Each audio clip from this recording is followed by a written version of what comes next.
शुरू करो, डालो बुनियाद, घर महल नजर आएगा। वंडर लाइए, वंडर अपनाइए, फर्क नजर आएगा। वंडर सीमेंट, फर्क नजर आएगा। नमस्कार, मैं हूं रविंद्र जैन और आप देखना शुरू कर चुके हैं सबकी खबर। आज एक बहुत महत्वपूर्ण खबर लेकर आपके बीच आया हूं। खबर यह है कि देश में गौ माताओं को बचाने के लिए ज्योतिष मठ के शंकराचार्य अवमुक्तेश्वरानंद जी महाराज एक यात्रा निकालने वाले हैं। ये यात्रा अयोध्या से शुरू होगी। 22 सितंबर को ये यात्रा शुरू होने वाली है और ये यात्रा देश के हर राज्य में, जितने भी प्रदेश हैं देश में, उन हर प्रदेश के राज्य में पहुंचकर ये गाय को बचाने की मुहिम शुरू करेगी। शंकराचार्य जी खुद इसका नेतृत्व करेंगे। अखिल भारत हिंदू महासभा के जो राष्ट्रीय महासचिव हैं देवेंद्र पांडे जी इस यात्रा में शंकराचार्य जी के ध्वज का एक तरह से नेतृत्व कर रहे हैं। पूरी यात्रा का संचालन देवेंद्र पांडे जी को सौंपा गया है। अब मैं आपको बताऊं कि खबर क्या है। खबर बहुत बड़ी है। खबर यह है कि इस यात्रा के शुरू होने से पहले ही नॉर्थ ईस्ट में भारतीय जनता पार्टी के बैनर पर इस यात्रा का विरोध शुरू हो गया है। और विरोध ही होता तो कुछ समझ में आता, लेकिन वहां तो यह कहा जाने लगा है कि गाय का मांस हमारा स्वादिष्ट भोजन है, गाय को काटना हमारी संस्कार है, हमारी संस्कृति है। इस तरह की बात यदि कोई निजी संगठन कहता, निजी व्यक्ति कहता तो समझ में आता, लेकिन हमने देखा कि नागालैंड में भारतीय जनता पार्टी के जो प्रदेश अध्यक्ष हैं बेंजामिन, उन्होंने बाकायदा शंकराचार्य जी की इस यात्रा के विरोध में भारतीय जनता पार्टी के लेटर हेड पर इस विरोध को जाहिर करते हुए यहां तक लिख दिया है कि गौवध, गौ काटना ये नॉर्थ ईस्ट की संस्कृति है, ये वहां का संस्कार है। और उन्होंने भारतीय जनता पार्टी के लेटर हेड पर यह भी लिखा है कि संविधान की धारा 371A के तहत हमें हमारी जो विरासत है उसे बचाने का अधिकार है, हमारी संस्कृति को बचाने का अधिकार है, और वो कुल मिलाकर गाय को काटने के पक्ष में हैं। अब ये मामला तूल पकड़ता जा रहा है। शंकराचार्य जी ये कह रहे हैं कि भारतीय जनता पार्टी जो गाय के नाम पर सत्ता में आई है, क्या उसके पार्टी के ऑफिशियल लेटर हेड पे ये लिखा जा सकता है कि गाय को काटना उनका नैतिक एक तरह से संस्कृति है उनकी? क्या ये भारतीय जनता पार्टी इस बात को स्वीकार करेगी? क्या भारतीय जनता पार्टी की नीतियां अलग राज्य में अलग नीतियां रहेंगी? बहुत सारी चीजें पूरे देश भर में चर्चा का विषय बना है। इसी बीच में एक और बड़ी घटना आज सुबह हुई, और घटना यह है कि प्रधानमंत्री नरेंद्र मोदी जी के शासकीय आवास में गाय ने एक बछड़े को जन्म दिया है, और प्रधानमंत्री ने खुद आज एक वीडियो जारी करके उस बच्चे के साथ अपने वीडियो जारी किया है। उसे शॉल पहना रहे हैं, उसे गोद में खिला रहे हैं बच्चे की तरह। आगे बढ़ने से पहले मैं प्रधानमंत्री जी के यहाँ जो गाय का जन्म हुआ है, जिसे वे एक माता के रूप में कहते हैं कि एक माता ने पुत्र को जन्म दिया है, तो वो पूरा वीडियो दिखाता हूं। एक और प्रधानमंत्री जी गाय के प्रति कितना सम्मान व्यक्त कर रहे हैं, एक और प्रधानमंत्री जी ने उसका नाम भी रखा है और कहा है कि उनके माथे पे एक तिलक जैसा निशान है। इस वीडियो को देखिए, उसके बाद मैं फिर आगे की बात भी करूंगा। और आज मैं आपको शंकराचार्य जी की ये जो प्रस्तावित यात्रा है उसके जो संचालक है पंडित देवेंद्र पांडे जी, उनसे सीधी आपकी बात भी कराऊंगा। लेकिन पहले ये वीडियो देखिए, प्रधानमंत्री के यहां बच्चे का जन्म, गाय के बच्चे का जन्म।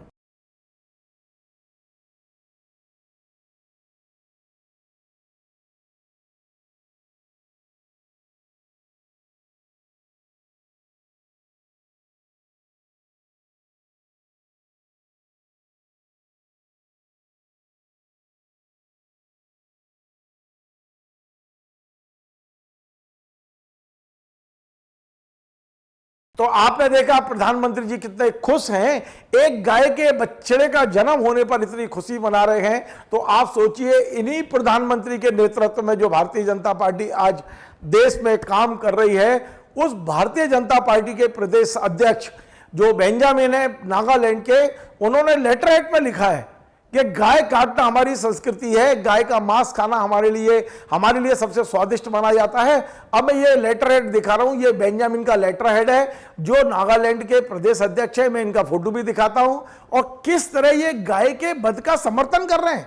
समर्थन व्यक्तिगत हैसियत से करते तो समझ में आता, लेकिन ये तो भारतीय जनता पार्टी के लेटरहेड पे लिख कर दे रहे हैं। जरा इसको भी देख लीजिए।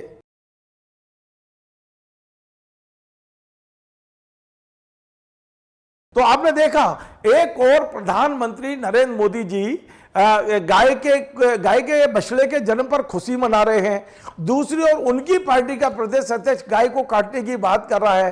तो इन तमाम सारी चीजों पर आज मैं बात करूंगा। मैं पुनः आपको बता दूं कि 22 सितंबर को अयोध्या से शंकराचार्य जी अभिमुक्तेश्वरानंद जी महाराज एक यात्रा लेके निकलने वाले हैं, जो देश की हर राज्य की राजधानी में पहुंचेगी। यात्रा का नाम है गौ रक्षा धर्म ध्वजा यात्रा है। ये हर जगह गाय की रक्षा के लिए धर्म ध्वजा फहराई जाएगी। दिन भर कार्यक्रम होंगे। अगले दिन ये यात्रा अगले राज्य की राजधानी पहुंचेगी। इस तरह पूरे देश भर में सभी राज्यों की राजधानी पहुंचना है। 22 तारीख को अयोध्या से शुरू होगी और ये 26 अक्टूबर तक चलने वाली यात्रा है। तो इस यात्रा और जिस तरह भारतीय जनता पार्टी के नॉर्थ ईस्ट राज्यों में इसका विरोध हुआ है, किस तरह भारतीय जनता पार्टी कुछ जगह शायद भारतीय जनता पार्टी यात्रा का स्वागत करने की तैयारी कर रही है, लेकिन अधिकांश स्थानों पर विरोध हो रहा है। तो हम समझते हैं पंडित देवेंद्र पांडे जी, मैं उनको सीधा जोड़ता हूं और उनसे समझते हैं कि क्या वाकई भारतीय जनता पार्टी गाय के पक्ष में है, क्योंकि भारतीय जनता पार्टी आज यदि सत्ता में है तो कहीं ना कहीं गाय की पूंछ पकड़कर सत्ता तक पहुंची है। आज भारतीय जनता पार्टी की क्या स्थिति है? पंडित देवेंद्र पांडे जी, आपको मेरी आवाज आ रही है? जी धन्यवाद, आ रही है आपकी आवाज। जय हिंद। पंडित जी, मैं आपका अपने चैनल पर स्वागत करता हूं। जब भी जो भी मुद्दा आप उठाते हैं, मेरे दर्शक आपको बहुत ही बेसब्री से इंतजार करते हैं आपका, और आप जो मुद्दे उठाते हैं वो देश के भले के लिए है, हमारे धर्म के भले के लिए है। और आप जो भी बात कर रहे हैं वो सनातन की बात कर रहे हैं। सनातन की बात तो भारतीय जनता पार्टी भी कर रही है। तो फिर आपका और भारतीय जनता पार्टी का विरोध क्या है पंडित जी? मुझे लगता है कि आज भारत को इस सदी का सबसे बड़ा मजाक देखने को मिला है। इतना बड़ा मजाक हम लोगों ने कभी फिल्मों में देखा होगा, कहानियों में पढ़ा होगा।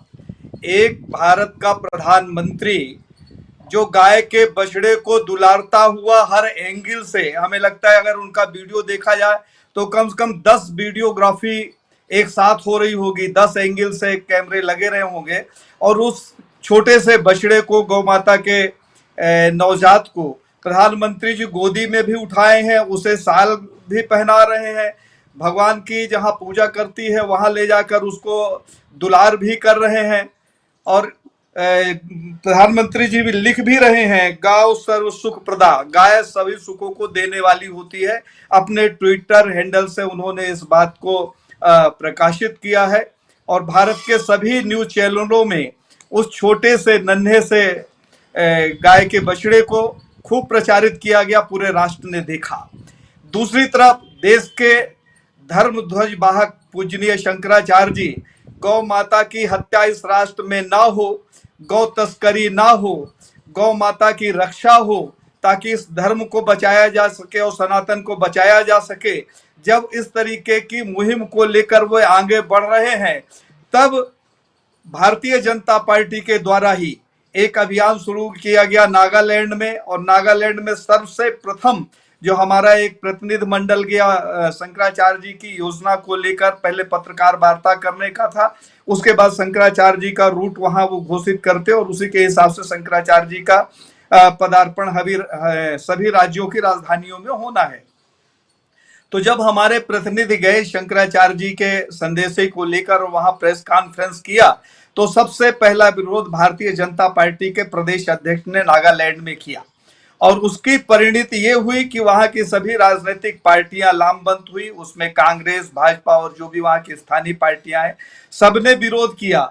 और मैंने पहली बार देखा है इस भारत में कि सरकार कितना तत्पर होती है कि 24 घंटे के भीतर नागालैंड की सरकार ने कैबिनेट की बैठक बुलाई और उस बैठक में उसने एक रेजुलेशन पास कर दिया गया कि इस यात्रा को किसी भी कंडीशन में नागालैंड के भीतर प्रवेश नहीं मिलेगा। अगर राष्ट्र के विकास की बात हो तो मैंने आज तक पूरे भारत में इतनी तत्पर सरकारें नहीं देखी कि इतनी तत्परता से कभी कोई निर्णय लिए जाएं।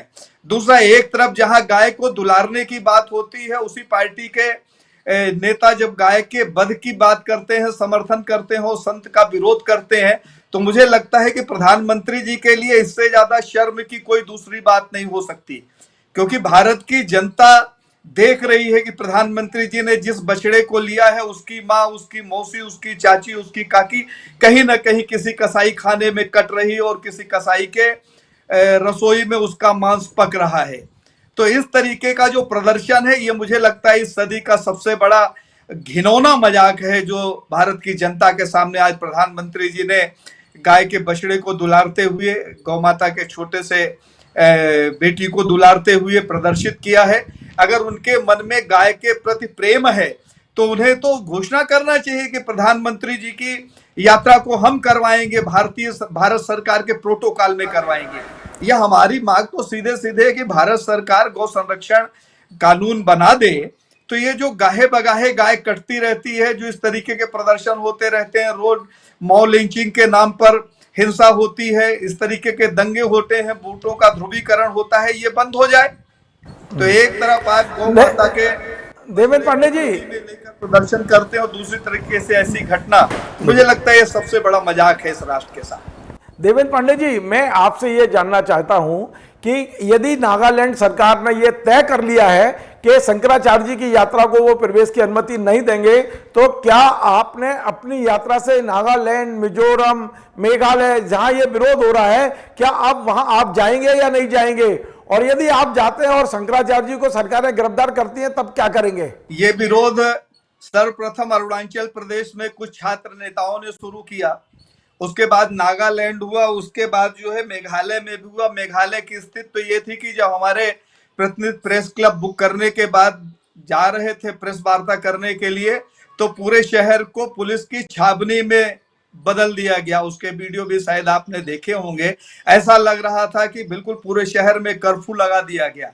बात सिर्फ एक है, जो शंकराचार्य जी जा रहे हैं, ज्ञान के सागर हैं, उनका तर्क है कि गाय का वैदिक महात्म्य क्या है और उसकी वैज्ञानिक उपयोगिता क्या है। तो क्या ये जानने का अधिकार इस राष्ट्र की जनता को नहीं है? जो विरोध हो रहे हैं, उन विरोधों से कहीं भी हमारी यात्रा किसी भी तरीके से प्रभावित नहीं हो रही। वहां पहुंचने के बाद हमें रोका जाएगा, गिरफ्तार किया जाएगा, गोली चलाई जाएगी या जेल में डाला जाएगा, वो तात्कालिक निर्णय उस प्रदेश की सरकार का और भारत सरकार का होगा।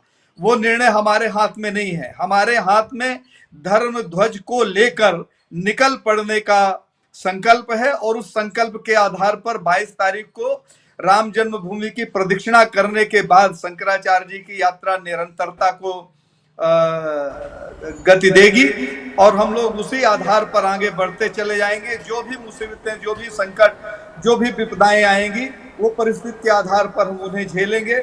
उसके लिए अगर अपने प्राणों की आहुति भी देनी पड़े तो उसके लिए हम तैयार हैं।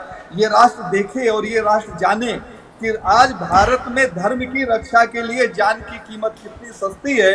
और कल के लिए एक छोटी सी बात मैं कहता हूं आदरणीय, कि कल के लिए कुछ समुदाय के लोग अगर एक अभियान चलाएं संगठित होकर कि हम आपको वोट करेंगे, बस आप हमें मानव के मांस के भक्षण का अधिकार दे दें, तो क्या ये सरकारें मानव भक्षण का अधिकार दे देंगी?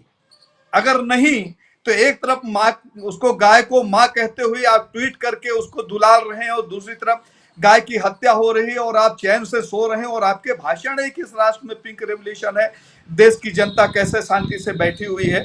तो इस तरीके का जो दोहरा चरित्र है, जिस देश का प्रधानमंत्री दोहरे चरित्र की बात करता हो, जिसकी अपनी खुद की नैतिकता ना हो, जिसके बयानों में कोई स्थायित्व ना हो, उस देश के प्रधानमंत्री से बहुत ज्यादा अपेक्षाएं नहीं कर सकती। एक अपेक्षा जरूर है कि अगर गोली चलेगी तो शंकराचार्य जी के साथ हम लोग जो हैं तो हमारे सीने में गोली चलेगी, पीठ में हम लोग गोली नहीं खाएंगे। यदि नागालैंड सरकार यदि आपको नहीं घुसने देती है, नहीं परमिशन देती है, तब भी आपका जाना लगभग तय है या जाना तय है? लगभग नहीं है, पूरा आप नागालैंड, मेघालय, अरुणाचल प्रदेश, ये सभी राज्यों में जाएंगे, ये तय है? बिल्कुल, कार्यक्रम घोषित हो चुका है और ये शंकराचार्य जी की प्रतिज्ञा है। ये कोई देवेंद्र पांडे का कार्यक्रम नहीं है कि हम एक बार सोचें, यह कोई राजनीतिक बयान नहीं है कि जिस बयान को देने के बाद हम लोग फिर उसका रास्ता निकालने लगे। उसका अंतिम निर्णय जो है उस राज्य की सरकार के पास और भारत सरकार के पास है कि एक संत की इस राष्ट्र में क्या हैसियत होनी चाहिए और गौ रक्षा के मुद्दे पर। अरे हम जाकर उस राज्य में कहीं दंगे करने नहीं जा रहे, एक शांति संदेशा लेकर जा रहे हैं शंकराचार्य जी, और वैज्ञानिक महात्म के आधार पर वैदिक महात्म की वहां चर्चा करने वाले हैं। हम कहते हैं कोई अगर राक्षस भी है तो उस राक्षस को भी किसी की बात तो सुननी चाहिए, वैदिक महात्म की बात सुननी चाहिए। विज्ञान के जिस युग में जीवन पा रहे हैं लोग, तो वैज्ञानिक कारण भी तो जानना चाहिए कि गौ रक्षा क्यों आवश्यक है, गाय का वैज्ञानिक महात्म क्या है।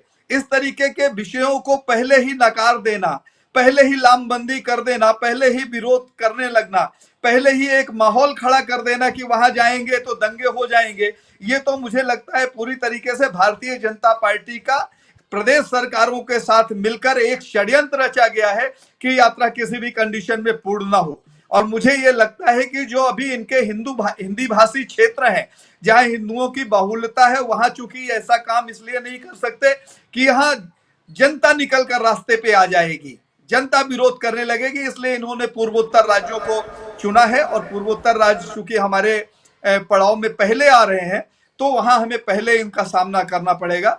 तो हमारी जो यात्रा है वो पूर्व घोषित है, पूर्व नियोजित है, उसमें अभी तक किसी भी तरीके का कोई संशोधन नहीं है।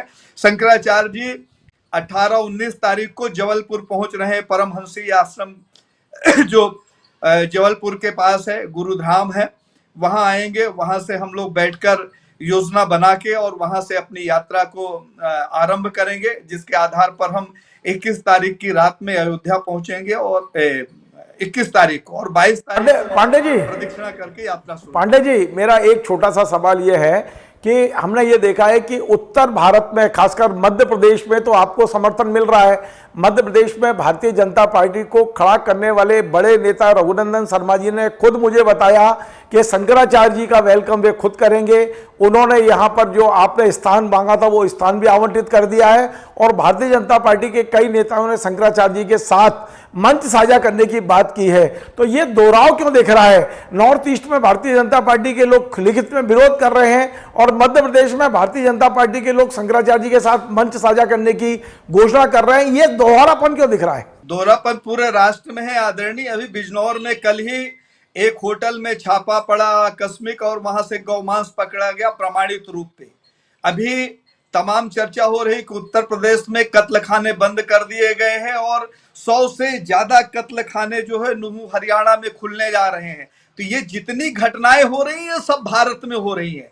कहने के लिए प्रदेश के नाम पर, सरकारों के नाम पर हम सीमाओं का बंटवारा तो कर सकते हैं, लेकिन जहां भारत की बात हो, भारत की अस्मिता की बात हो, सनातन के अस्तित्व की बात हो, तो हम भारत में भारत को खोजने निकले हैं। आज शंकराचार्य जी के हाथ में भारत का नक्शा है, और उस भारत के नक्शे में वो सनातनी राष्ट्र को खोज रहे हैं, भारत में भारत को खोज रहे हैं। इससे बड़ी पीड़ा की क्या बात होगी कि इस राष्ट्र में हम अपने राष्ट्र को खोजने निकले हैं, और उसमें भी वही लोग दोहरा चरित्र अपना रहे हैं। जो लोग आना चाहें, निश्चित तौर पर कई नेताओं के संवाद हो रहे हैं, कई नेताओं की फोन आ रही हैं, संदेशे आ रहे हैं, जिनका संदेशा आ रहे हैं हम लोग उनसे ही बात कर रहे हैं, अपने से हम किसी के पास नहीं जा रहे हैं। बहुत से लोगों ने निवेदन किया है कि हम अपने राज्य में स्टेट गेस्ट का दर्जा देना चाहते हैं, ये उनकी श्रद्धा की बात है। शंकराचार्य जी जब निकल चुके हैं तो वो कहीं स्टेट गेस्ट बनने के लिए नहीं जा रहे हैं, न कहीं वो किसी राजभवन में विश्राम के लिए जा रहे हैं। वो एक तपी हैं, ये धर्म के हठी हैं, धर्म ध्वज को लेकर निकल पड़े हैं। इसके पहले भी शंकराचार्य जी ने नंगे पांव पैदल यात्रा की थी, आपने भी बढ़िया कवरेज की थी, उस राष्ट्र ने देखा था।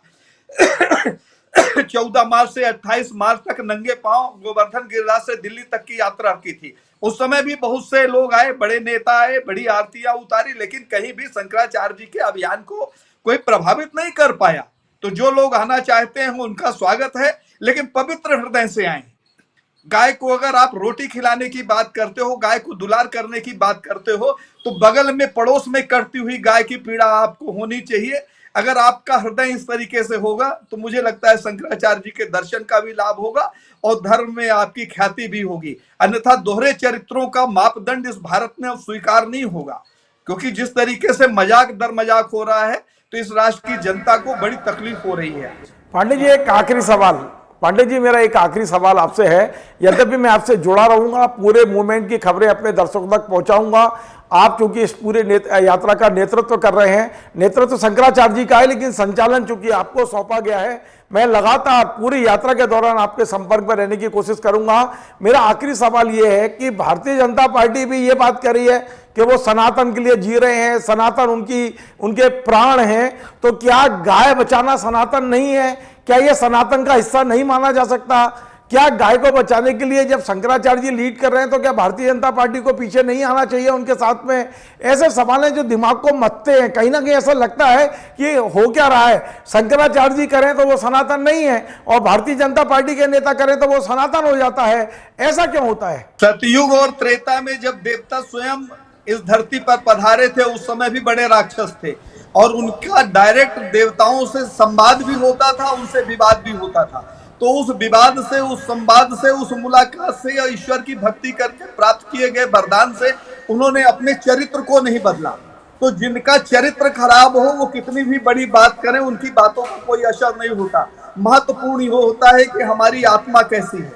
आत्मा में परमात्मा का वास होता है, सनातनी ये मानते हैं और हम लोग वो सनातनी हैं, उस सनातन की परंपरा को मानते हैं आदरणीय कि एक पत्थर उठाकर उसे नहला धुलाकर उसकी आराधना करके अपने हृदय की शक्ति से और पवित्रता से उससे भी हम वरदान ले लेते हैं ईश्वर रूप में पूजकर। ये सनातन है। सनातन ये नहीं है कि हमने बड़ी बड़ी होल्डिंग लगा दी, आडंबर कर दिया और बगल में हत्या होती रही, बलात्कार होते रहे, गौ माता कटती रही, चीखती रही, चित्कारती रही और इन लोगों ने अभी तो इनके षड्यंत्र एक एक करके खुलेंगे। ये जो यात्रा है, इस यात्रा का उद्देश्य यही है कि भारत में गौ के महात्म और सनातन के साथ कितने षड्यंत्र हुए हैं हम लोग जाकर अपनी आंखों से देखना चाहते हैं।